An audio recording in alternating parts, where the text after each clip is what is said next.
Charting Toward Intimacy covers mature topics. Listener discretion is advised. Charting Toward Intimacy covers mature topics. Listener discretion is advised. Hey there, welcome to Charting Toward Intimacy, where we're expanding the natural family planning conversation. I'm your host, Ellen Holloway. All right, we are here with the second installment of our conversations on the different methods within each of the categories of fertility awareness. So this week we are discussing sympto-hormonal methods, and we have three different methods that we're discussing. We're discussing Marquette, FEMM, and Boston cross-check. And on that, let's get started. All right, everyone. I am so excited for this episode. This is one of our series of the different method types of fertility awareness-based methods that you would use for NFP. And this is our episode on sympto-hormonal methods.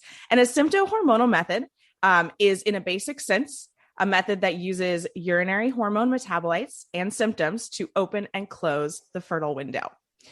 And we're going to get a little bit more detail into that for each of the different methods that we have on this conversation today. So I want to introduce, we have Teresa Sullivan, who is an instructor in the Marquette method. We have Christina Valenzuela, who is an instructor in the Boston cross-check method. And we have Ulrika, oh no, I don't know how to pronounce your last name. Drevnock. Drevnock. We have Ulrika Drevnock, who is an instructor in the FEMM method. Ladies, thank you so much for being here. Thank you for having us. Thanks, Ellen. It's a pleasure. Oh my gosh. And this is such a fun episode. I've never done it with so many guests, and I'm just so jazzed for this. This is awesome. All right. So I'm going to start with Teresa. Teresa, can you just kind of give us an overview of the specific method that you teach, which is Marquette? Absolutely. So I teach the Marquette method, and the Marquette method, a lot of people know pretty well for being a hormonal method. A lot of people kind of associate it with the Clear Blue monitor, which is true. But as you mentioned, it is a sympto-hormonal method. So we actually have the flexibility of being able to use the Clear Blue fertility monitor, as well as cervical mucus, as well as temperature, and then other urine tests to test LH, progesterone, things like that. Utilizing all of those together to identify the fertile window. So essentially, a couple might choose to only use the Clear Blue monitor as their only biomarker, or they could add on any of those other options as well, which makes it really flexible to really allow the couple to use it in whatever way serves their needs best. And it's used really wonderfully for couples who are trying to conceive, for couples who are trying to avoid. And we have a particularly large group of clients that use this method who are postpartum and breastfeeding, as it is really objective. And the woman can essentially look at the hormones in her urine and see what her hormonal levels are, rather than feeling the pressure of needing to distinguish what her mucus might look like, which may not be as consistent during that breastfeeding period. So we're really flexible. We can really cater to all the different fertility stages in life. So that's kind of a basic overview. That's awesome. And I think I hear that a lot, that women switch to a sympto-hormonal method postpartum because of the objectivity of measuring the hormones, which makes a lot of sense to me. I personally have never used a sympto-hormonal method, so I know very little. And Teresa, in the Marquette method, the monitoring the hormones is the primary sign, correct? You can't use the Marquette method without measuring hormones. Actually, the Marquette method was initially created as a mucus-only method in the 1990s, which is a very little known fact. It was created by some researchers who were actually previous Creighton instructors. So it really is heavily mucus-based initially. We had not as quite as an intense scale as the Creighton method for people who are familiar with that. But it was very mucus-based. And then as this Clear Blue monitor came out and monitoring urinary metabolites became a thing, I think it was towards the end of the 1990s, these researchers kind of picked this up and said, hey, this is really cool. You know, maybe we could incorporate this into our family planning method. So it did kind of evolve as that really made it stand out from the other methods. And I think the researchers, really kind of dived into that aspect of monitoring the fertile window and kind of ran with it because it ended up being very effective and successful. So yes, I would say that probably 90% of the clients do use either the Clear Blue monitor or some other form of urinary hormone measurement.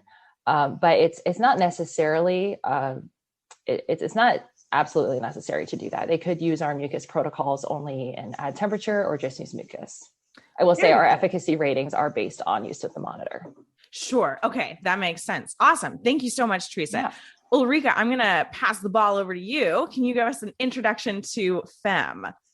Yeah, so FEMM is a sympto-hormonal method that was founded in 2012 and now has teachers in 33 countries worldwide, in addition to the trained medical provider network that we have as well. And FEMM teachers really provide, health and fertility education, basic anatomy and physiology. We teach ovulation as a sign of health. We teach about cycle variations and, of course, understanding and managing fertility. So FEMM uses cervical mucus and LH testing to identify the fertile window. And for us, we really call it the point of change is when, your fertile window will open. And that's really based on a cervical mucus biomarker observation. But then we quickly start adding in LH testing in order to determine when the LH surge is identified. And then we close the fertile window based on whether either the LH plus 4 has occurred or peak plus 3 has occurred. Whichever is longer is the close of the fertile window. Sure. Wow. Okay, that makes sense. Now, again, I'm going to ask all these questions because I've never used Sympto-Hormonal method, and that's the goal of this episode. So going back to you, Teresa, is that the way that the Marquette method opens the fertile window? Is it opened by cervical mucus and then closed by either what the monitor or the LH strips are saying, or is it closed by cervical mucus? What is kind of that difference? So there are actually 3 different ways that the fertile window can be opened with Marquette. If a client is using mucus, that's something that we kind of establish when we do our sessions. Is this something that you're interested in monitoring in addition to the monitor? If they are not doing mucus monitoring, they just completely ignore it. And if that's the case, if they are using mucus, then yes, the fertile window would open with a fertile mucus sign. However, if they're just using the monitor, there are still 2 ways the fertile window can open. One is per protocol, which is something we teach our clients on a certain day of the cycle. Your fertile window may open based on, how long you've been charting, what kind of data we have on your cycles, whether you're a new user or an advanced user. Well, the instructor will essentially give you a day that your fertile window opens. And then the second way that it can open through the monitor is once a client gets a high reading on the monitor. So a little bit of background, the Clear Blue fertility monitor, which is the one that we have studied with the Marquette method, will give 3 different readings of hormone levels. It will give a low for low hormones detected in the urine. It will give a high, which actually looks at estrogen. Estrogen is the hormone that creates the cervical fluid. So it really is just an additional or a different way of monitoring that same aspect of fertility. Sure. And then it will give you a peak reading, which is the same as a peak LH reading, similar to what Eureka was talking about. So if the monitor happens to give you a high reading prior to your protocol start date, that would be an additional way that the fertile window is opened. Okay, that makes sense. And that is a little bit different between the 2. So that's very interesting. Awesome. Okay, thank you guys. Christina, I am going to now pass the ball over to you. Can you give us an introduction to Boston Crosscheck? Sure. Yeah. Boston Crosscheck is I love the method. I think I would call it it's like a symptothermal hormonal method. If we could give it the full. You almost don't fit into this category, but we put you here anyway. Yeah. I think so. Originally, Boston Crosscheck started as a really robust, a Doring Roetzer symptothermal back in the late 70s. So it's been around for a long time.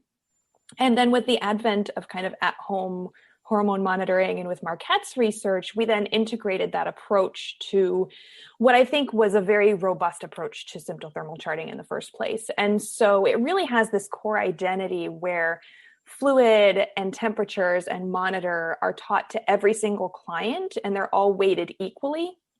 So you could call it maybe a triple check method, but even that misrepresents it a little bit because you don't have to use all three. So all clients are going to learn how to observe all three, but as long as you have two of any of the indicators, you have enough for a cross check. So it could be a double check, it could be a triple check, however you want to use the method. And so that's really how Boston cross check functions with the different signs. Sure. So that's a little different, that you could use a mucus hormone method, you could use a temperature hormone, or you could use a temperature mucus, which would be like a symptothermal. Right. Very cool. That's awesome. All right, let's talk quickly about charting.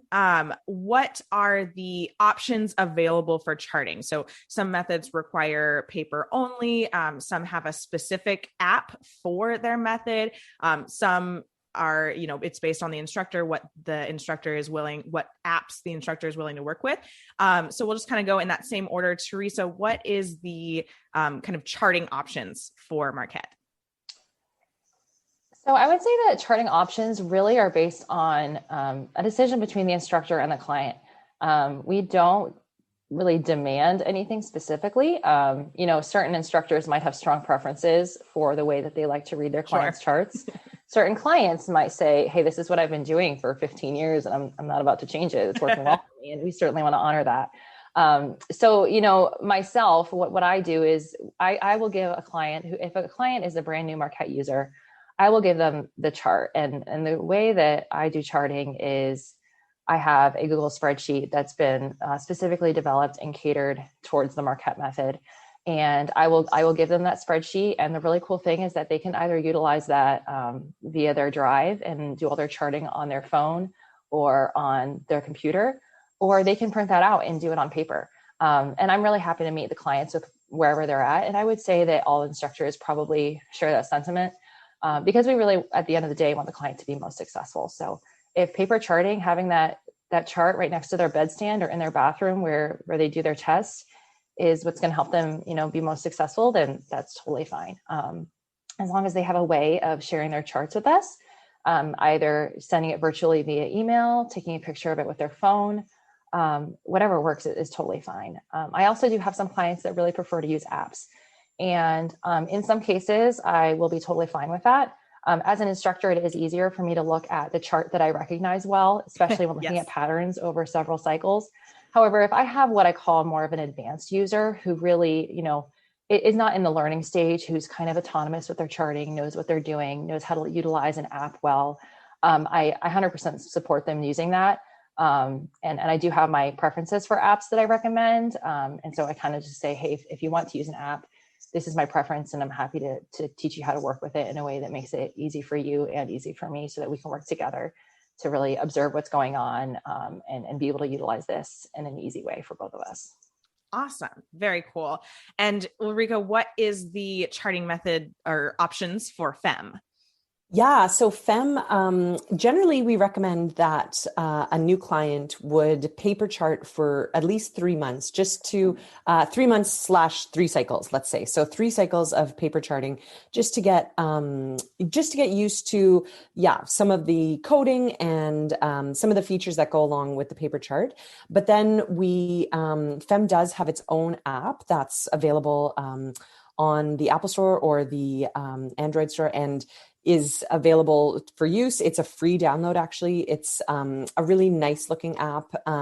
It's quite, it appeals, I would say, to young users as well. So teen users generally quite like using the FEMM app, but so do adult female users. And but FEMM is great because it can also be used. I have some clients who chart with the Chart Neo app, and that app is a very secure app. It has a lot of back-end security that's enabled on it. And that app is able to be shared with providers in real time. The FEMM app doesn't have that capability just yet, but the FEMM app is great for sharing results. It's super easy to take a screenshot or to download results and email them in a PDF. So the FEMM app does have those capabilities. And so, yeah, I would say most of my clients, have done their 3 cycles of charting and then on paper, and then almost exclusively everyone switches over either to the FEMM app or I do have some clients that have started using the ChartNeo app. Awesome. Cool. Lots of options. And Christina, for Boston Crosscheck.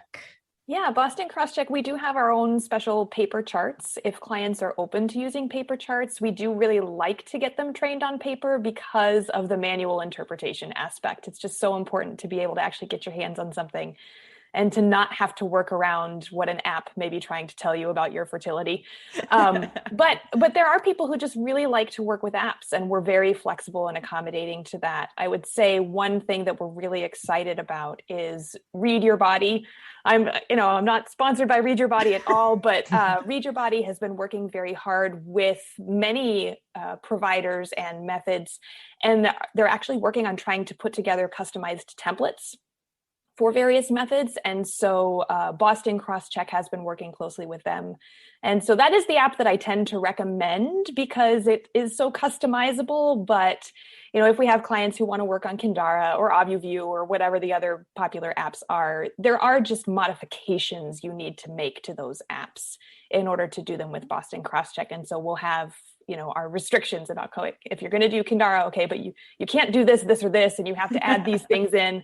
But we're equipped to walk through and help people set it up correctly. So we won't turn somebody away if they're not using a specific app or a specific paper chart.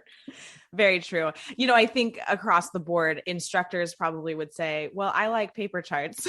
But users would say, I like charting online. Just because as an instructor, being able to look at the paper chart, it's very easy. That's what all instructors are trained on. They're trained on like hundreds and hundreds of paper charts. And so that's what's easiest to interpret quickly and, ensure that the user is interpreting their charts correctly. But, pretty much across the board, people and instructors understand paper's the way of the past. And we're moving forward. Mm-hmm. Awesome. All right. So I want to jump into kind of what is the learning process? What is the class process like? So some methods have group classes, some have one-on-one instruction, some have a mixture of both. And then in addition, what I'd like you guys to touch on is kind of what is the basic follow-up that is offered. Some methods kind of have a lifetime of, quick chart checks, not necessarily like real in-depth follow-up. Some have, 3 months of follow-up, 6 months of follow-up included, and then additional follow-up at, nominal prices. So you don't need to speak specific prices, obviously, those change all the time. But just the basic class and learning, and then follow-up process from that. So Teresa with Marquette, I'm going to have you start again. We're just going to go in the same order. Sure. So the great thing about Marquette is we really have the autonomy to be very flexible as instructors in what way we want to serve our clients and what way they need. You get some people who are switching over to Marquette from another NFP method. This isn't their first rodeo. They've been doing this for 2, 10, 15, 20 years, and they're just switching methods. So they need a little bit less coaching because they kind of have the basics of cycles down and what charting means and what it means to abstain during a fertile window, things like that. So some people don't need their hands held as much. Others certainly do, because this is the first time that they've ever needed to practice NFP or they're in a situation where they're sexually active and avoiding or achieving pregnancy is their goal. So initially with every client, no matter what their background is, we will do an intro session. If they're new to Marquette, they will get a session that is between an hour to an hour and a half. And every instructor does this differently. Some instructors do only group classes. And, some people teach in person and at parishes or things like that. I would say, particularly because of COVID and just kind of the way the world is going, most of our classes are virtual, which is super convenient for both the teachers and the clients. You can learn in the peace and quiet of your own home after kids go to sleep, and I can teach in the peace and quiet of my own home when my kid goes to sleep. So It's wonderful. So you can do group classes.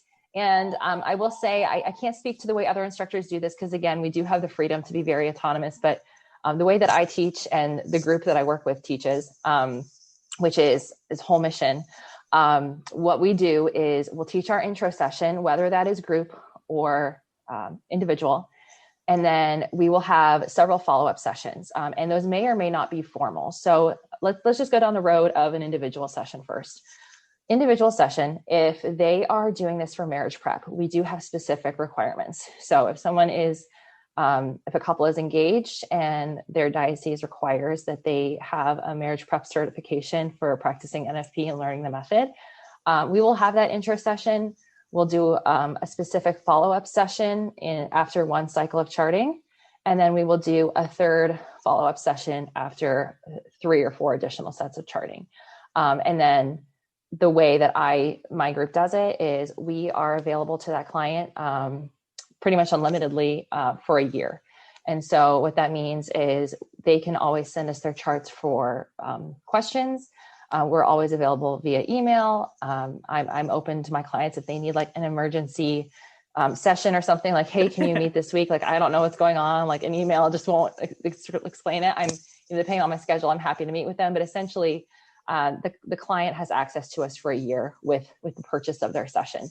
Now, if the client did a group class, it's actually almost exactly the same. The only difference is that first session is with a group of maybe 4 or 5 other couples. And then all the follow-up and instruction is still individual. Now, that's just the way that we do it with my group. And then after that year is completed, if the client chooses to continue, then they pay another price per year, which is, of course, much less since you're not doing the initial teaching and you're just kind of there for maintenance. Now, if a client is breastfeeding, we will do a lot more follow-ups because things are rapidly changing and at different paces for everybody. Every day things are rapidly changing and you don't know what speed they're going to go. You're getting on a ride and you have no idea what it is. You're blindfolded. Yep. So, what that looks like is you do your initial session where they'll learn the basics of the entire Marquette method. And then they'll also learn specifically how to operate with breastfeeding. And then what I personally do is I do a follow-up after another month of charting. And then I do a follow-up with every phase of fertility change. So what that means is, they'll chart and learn how to do our protocol for when they're in lactational amenorrhea. And then as their cycle starts returning and they might, find out that they ovulated for the first time, we'll do a follow-up there. We'll teach them what it looks like when your cycles start returning.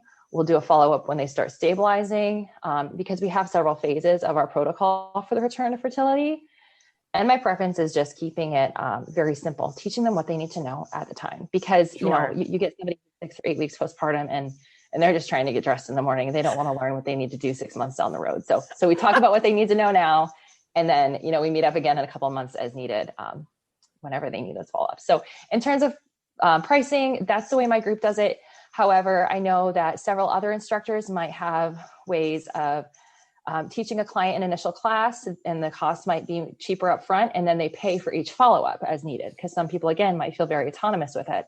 Other teachers might have different tiers of subscription to their services or things like that. And that's really where the beauty comes of each instructor being so different, is you can kind of look to see what they offer and what their plan looks like essentially.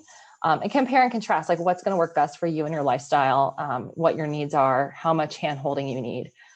Because again, certain clients might need more support than others. So sorry, that was so long-winded.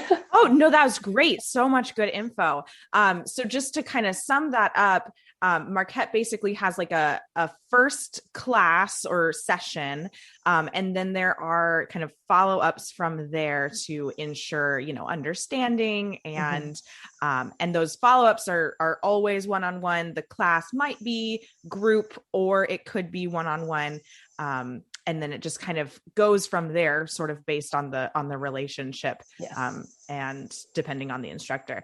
And something I do want to mention for anyone listening is that don't be afraid to ask a potential instructor these questions of, what does the class look like? How are you charging these things? Instructors are happy to share that information with you. They don't want you to come in and then be all confused and be like, oh, wait, I didn't know I had to pay for each follow-up.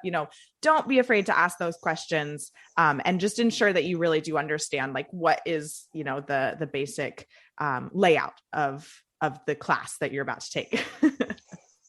All right. So Ulrika, oh my goodness, sorry. With FEMM, what is the kind of general class teaching and follow-up structure? Yeah, I mean, I would just echo what Teresa said in the sense that once, like FEMM instructors, there is a lot of variability about what they might be offering in terms of packages and that sort of thing. But in general, the sessions can be done in a group or solo or just with a couple. And there are 3 main sessions that are taught. Now I'm talking for adult learners here. So those 3 sessions are called FEMM in Your Health, FEMM Expert, and then FEMM Family Planning. And then in between teaching, each of those would be taught like 3 to 4 weeks apart or so.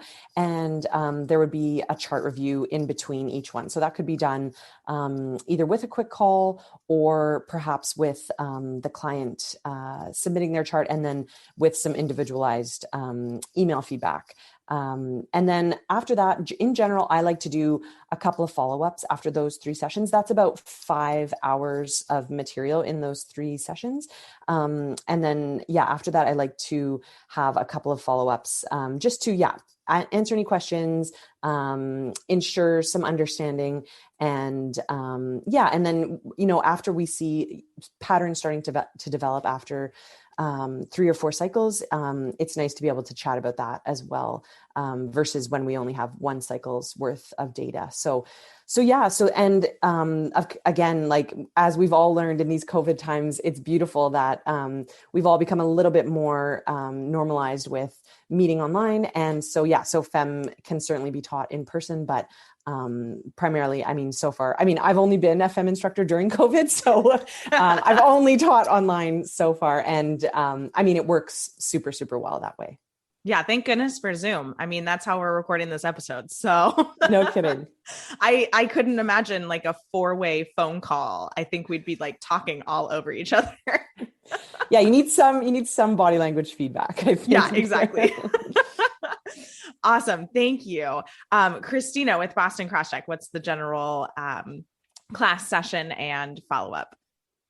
So Boston Crosscheck, I think, is distinct from the other 2 that we've been talking about because we do have standardized class structures and fees that all instructors are basically expected to follow. So Boston Crosscheck is exclusively a one-on-one delivered method. We used to do group sessions when we were kind of in person in the Diocese of Boston, but really we exclusively work one-on-one at this point with couples. And we have 3 different classes. So just to get the structure in your head, we have what we call the method instructional program, which is just, let's learn the basics of how Boston Crosscheck works, right? That's where you learn all 3 of the indicators and how they work in conjunction with each other, et cetera, et cetera. And we also have a postpartum class and a perimenopause class. So those 2 charting scenarios, the kind of irregular charting scenarios, have separate classes. And so anybody who comes into Boston Crosscheck could pick up straight with the method instructional program. That's where you're going to start if you're an engaged couple and you just want to learn. Mm-hmm. And then later on, when it would become pertinent, you could take the postpartum class, or you could do it the other way around. You could come in as a postpartum client, right? Get through postpartum, and then you would head into the method instructional. So the order of taking the classes may vary based on the couple, but the structure is generally the same. For the method instructional program, it consists of 4 sessions, and they're spread out actually over the course of a full year. So when you hire a Boston Crosscheck instructor, you will get unlimited support through at least 12 cycles of charting. Because we work with the Doring rule, and you really need a full 12 cycles in order to implement our algorithm for start of fertility. And so the first session, you'll have your introduction. After you've got at least 1 full chart, we'll do session 2. And then about 3 to 4 months later, we'll do session 3. And then at the 1-year mark, we do session 4. And you have unlimited access to an instructor during that time. And we can modify the timelines a little bit. Like if you are getting married, you really need to get through session 3. I typically tend to do like one quick little check-in the week before the wedding to make sure that you understand the honeymoon chart, So we do have a little bit of flexibility in kind of the timing of the sessions, but the general structure, the framework stays the same and is consistent from instructor to instructor. And so Boston CrossCheck has a very standardized model for education. Very cool. Awesome. Such good info, guys. Thank you so much. So one thing I want to touch on is single women who want to learn to chart and just kind of how that is handled. Because for I think across the board, couples, it's pretty obvious to see just in the discussion that we've had how that's handled. But if a single woman were to come to you and wanted to learn to chart, how would that basically be handled? So Teresa with Marquette. So I've had several women who I've coached through this who are single and just wanting to chart for health, which is just like always so cool. I'm like, you know what? Like you are giving yourself, your future self, the biggest gift by getting on this right now. Like it's wonderful. I wish more women would do that. It's really wonderful.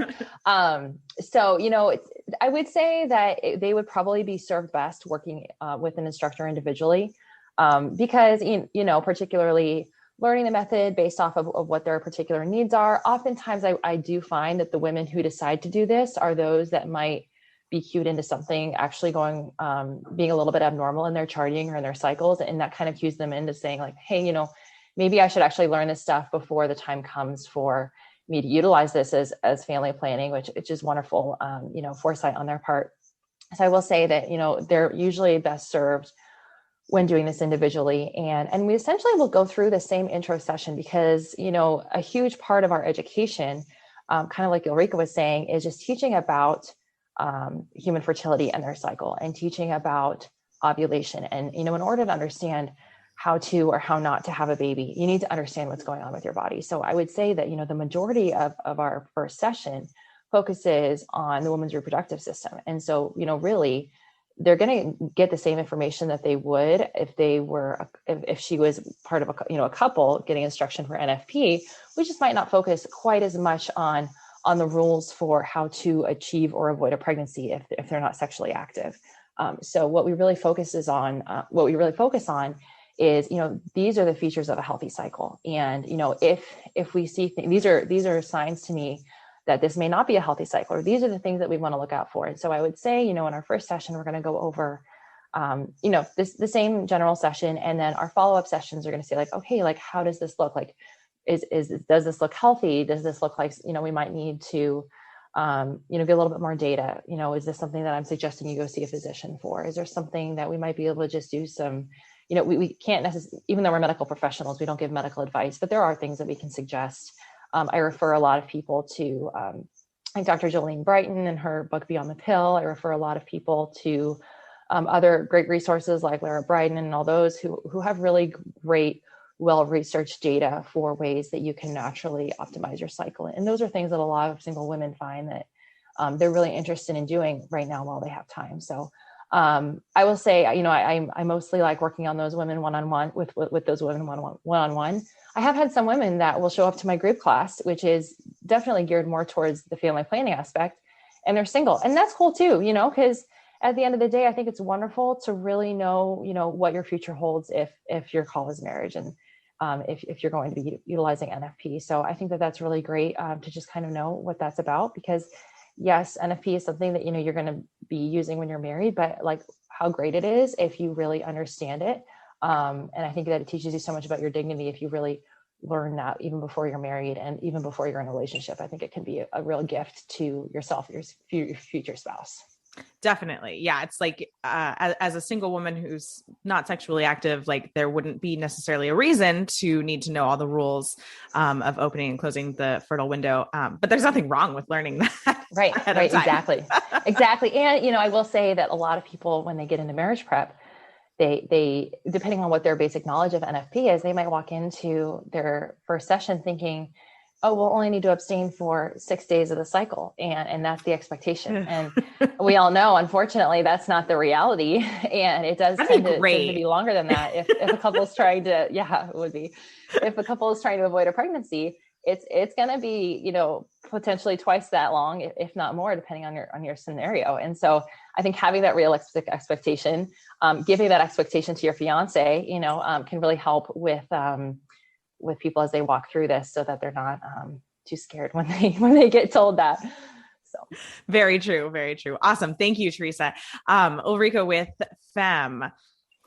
Yeah. So the beautiful thing about FEMM is that it does have a whole teen education system that goes along with it that I'm actually not trained in, but many of the teachers are trained in, and it's sort of 6 mini sessions is the way it's broken down.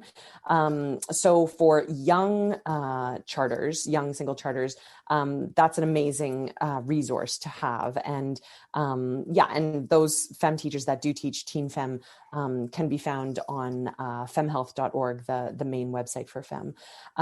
But yeah, for other single adults, you know, it's like generally I've had some clients who have just told me, like, I'm not interested in learning the family planning course, like the family planning class. I just want to learn the first 2, and I just want to be charting for my health. And yeah, like just to echo what Teresa said again, I mean, it's like as a nurse to have, when I see clients who are just really wanting to create that data set for themselves and that health record that they could then present to another provider and say, like, here, these are the patterns I'm seeing, or these are the changes that I'm seeing. I know there's something that's off with this. Of course, yeah, like Teresa said, we don't provide any sort of diagnoses, but we can at least identify some patterns in their charting. So, I mean, what an amazing form of self-care to take a few minutes each night to make a few observations on what you've seen that day. I just really think it's an amazing thing for a single person to be doing. It's such a good way to take care of your health. So yeah, that's so there's Teen FEMM, and then some clients may choose not to do the full 3 classes. They might only want to focus on those first 2 classes, but yeah, like FEMM is a great resource for creating a data set for yourself. Absolutely. Awesome. That is so cool that FEMM has an entire track just like set up for teens. That's beautiful. And I hope in the future, like all methods will create a track like that to be able to teach teens and young adults how to chart their cycle before they're looking to do it for family planning purposes. That's awesome. Yeah. All right, Christina with Boston Crosscheck. Yeah. So, I mean, I think the standardized nature of Boston Crosscheck, it really is, I mean, its identity is a natural family planning system for fertility management. And so our standard course structures really are built for couples, right? We have components about dealing with abstinence, and we have components about church teaching, which are kind of built into the method instructional program itself. However, all of the instructors are very happy to welcome single women into the conversation, whether they want it to be an investment in future family planning knowledge, or whether they just want to come to kind of take control of an aspect of their lives and to delve into some issues on their own. And so what we would do in that case is we would just say, okay, well, you know, some of these things you can file away for later. We may touch the tip of the iceberg right now if you're interested, but if not, we'll put them aside, and we can always come back to this if you want to at a later point. And so what we'll do is we'll switch up the language, and instead of talking about identifying the end of a fertile window, what we'll talk about is let's identify, you know, how do we verify ovulation as a healthy sign, right? What we're really looking for the end of the fertile window is, has ovulation occurred? And right. Why is that so important? And why are you, as a single woman, why do you want to know that ovulation is happening? And so as Teresa and Ulrika have both said, that it can be very empowering for single women to learn this about what their bodies are doing, and can just be a great way to dive into questions that you have about your body, because so many of us do. And then just personally, I guess I can give a plug. It's not an official Boston Crosscheck thing, but I do have a teen charting system And before that, I do have a cycle education system for girls that are both based on my training as a Boston Crosscheck instructor, but obviously are not proprietary to Boston Crosscheck as such, but do kind of belong in that same family, because I think all methods, everybody's nodding. I see Ulrika nodding. I see Teresa nodding. We're all saying like girls should know this, right? So I think all of us have a real heart for educating women and girls for this as something that's an investment in self-knowledge. So everybody's welcome. Absolutely. Absolutely. And just for anyone listening, links to, connecting with these ladies and links to Christina's programs that she has, and then links to these specific methods and their main websites are all going to be in the show notes. So don't feel like you have to go start Googling things right now. You can just click on those. All right, ladies. The last question that I want to ask before we kind of wrap this up is I want to talk about kind of medical management, medical referrals, and just kind of how that's connected with your method. So I'm not really going to give you a question. I'm just going to leave it sort of open-ended like that. Teresa with Marquette, can you speak on the medical side? Absolutely. So with the Marquette method, it is actually a requirement that every instructor has a medical background.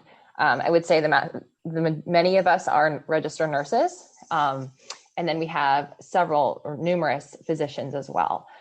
So I would say nurses and physicians are the primary educators. When you sign up for a class, you'll see that your teacher is certainly going to be a medical professional in some capacity. We also have physician assistants. We have pharmacists. So anybody with some sort of advanced, or an advanced practice medical degree or any kind of medical background can teach. So you already kind of go into it knowing that your teacher has this medical background and has the ability to kind of sense things. So we've been taught this from the beginning. This is part of our profession.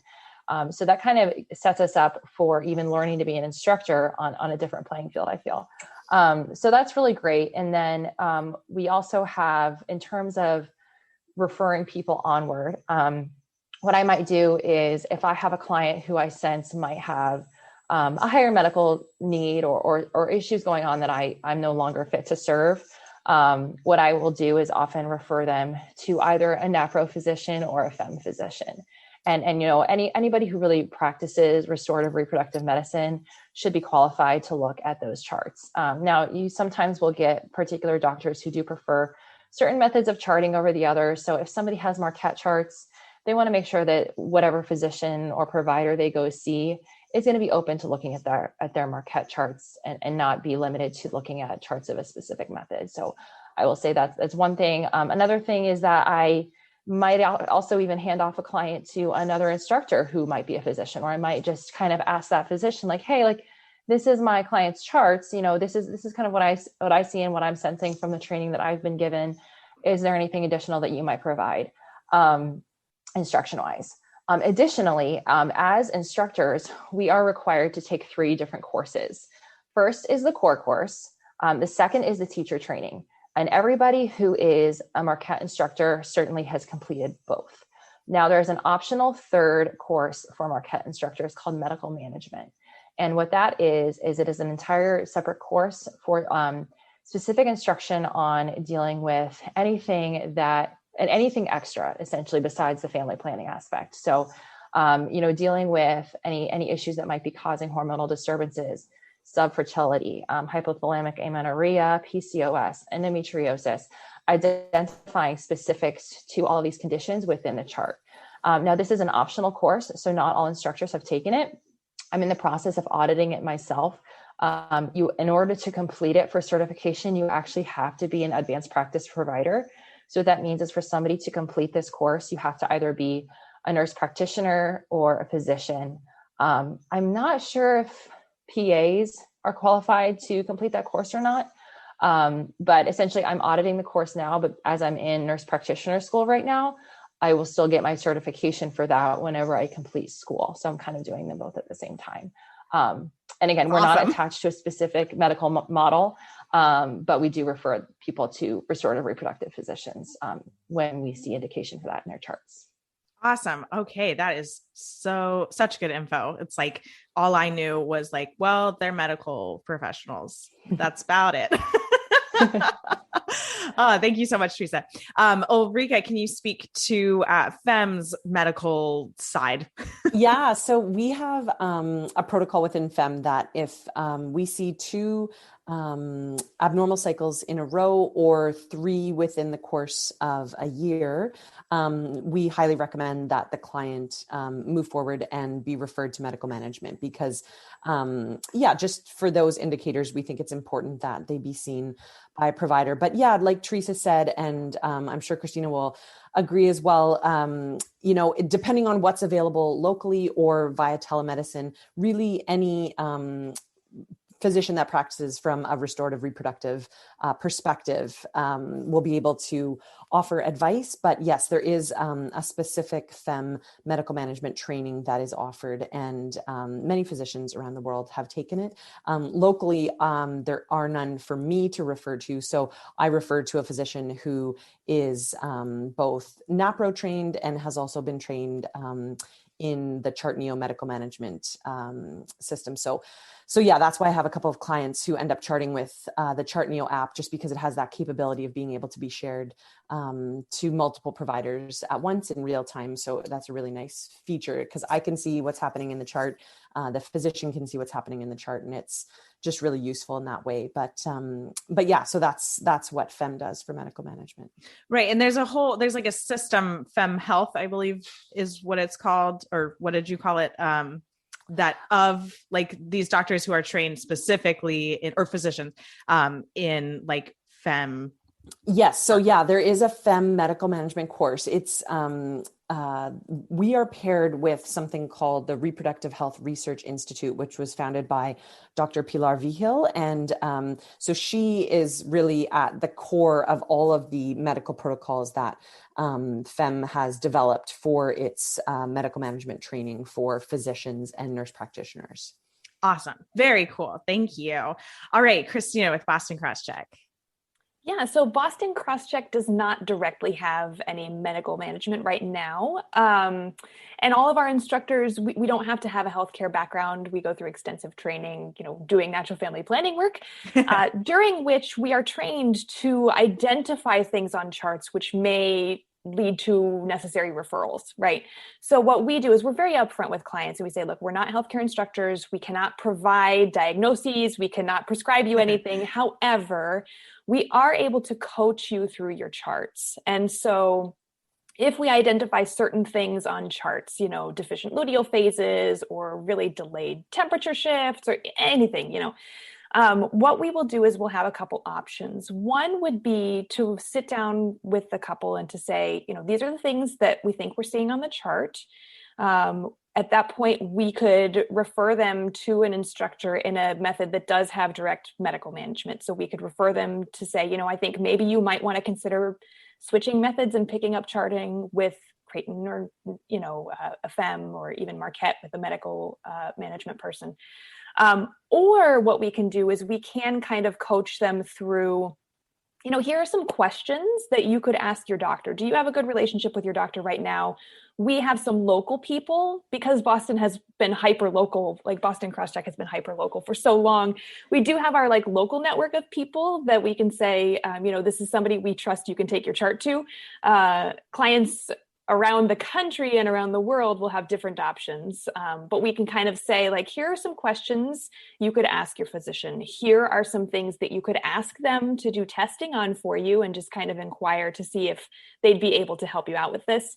But we can't offer anything direct at this time. Yeah. Awesome. All right. Well, ladies, this was so informative for me. I don't even know if any of the listeners are informed, but I am, so that's good. I want to just quickly touch back on each one of you before we wrap up. Was there anything else you wanted to mention about your method or NFP or charting or anything along those lines? So we'll start with Teresa, if there's anything else you want to mention. I honestly, I can't think of anything. I feel like we talked on the methods pretty well, and just particularly focusing on the beauty of focusing on the hormones, which is, I think, very unique to our set of methods, and it really sets us apart. I would say that we all really are grateful for the objectivity of our methods. And there's a reason we teach them. We think that they're wonderful tools and options. And of course, we understand that not every method is for everybody, but I think that Sympto-Hormonal is a very special set of family planning and fertility monitoring, and really provides great options to women and couples who want to kind of get that additional, more scientific type objective look at what's going on with their hormones on a daily basis. So absolutely. Yeah. I hear that word a lot when talking about sympto-hormonal methods. Is like, oh, I really like the objectiveness, of looking at this monitor or looking at these test strips. Like, that really resonates with certain types of users. And it also can resonate really well with certain users in specific time periods. We kind of talked about postpartum. A lot of people choose to switch to a sympto-hormonal method because the protocols are just kind of a little bit more straightforward and more objective. Again, that word.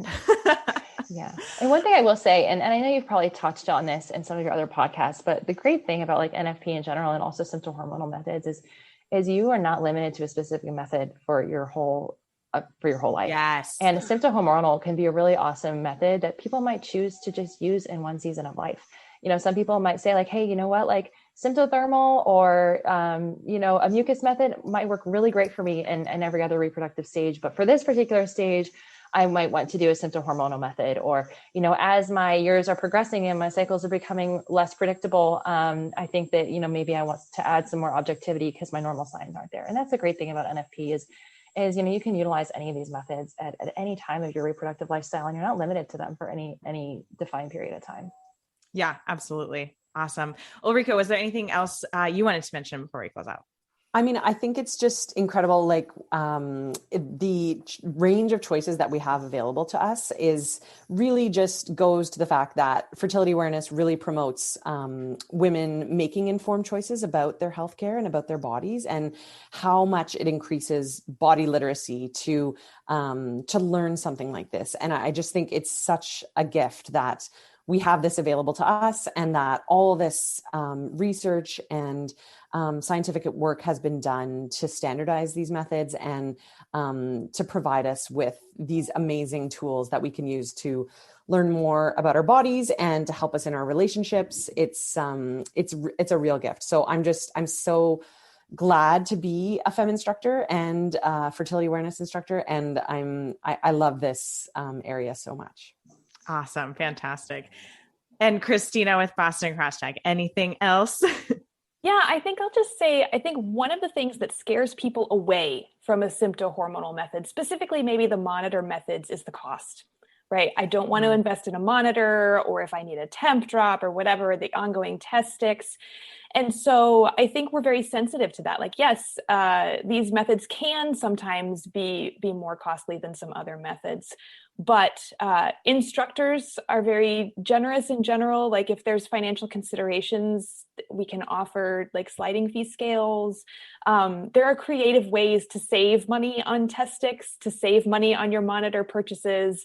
And there are even networks, I would say, growing networks of people who really want to support others using these methods. And so don't be afraid to talk to your instructor.